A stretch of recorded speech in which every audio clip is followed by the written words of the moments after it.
2026 চনৰ বিধানসভা নিৰ্বাচনৰ প্ৰস্তুতিৰে আজি ভাৰতীয় জনতা পাৰ্টি ধুবুৰী জিলা গৌৰীপুৰ বিধানসভা সমষ্টিৰ অন্তৰ্গত ৰূপসী মণ্ডলত ভাৰতৰত্ন অটল বিহাৰী বাজপেয়ীদেৱৰ জন্ম শতবৰ্ষ উপলক্ষে অটল সুশাসন সন্মিলন আৰু ৰূপসী মণ্ডল মৰ্চা সন্মিলনৰ আয়োজন কৰা হয়।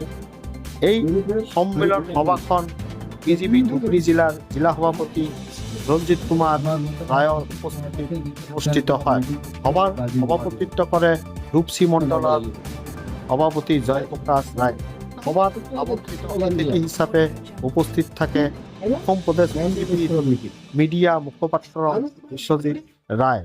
সভাখনত জিলা মৰ্চাৰ সভাপতিসকল উপস্থিত থাকে, দুজন সাধাৰণ সম্পাদক উপস্থিত থাকে, ৰূপসী মণ্ডল মৰ্চাৰ সভাপতিসকল উপস্থিত থাকে আৰু বিভিন্ন স্তৰৰ কাৰ্যকৰ্তা এই সভাখনত উপস্থিত থাকে।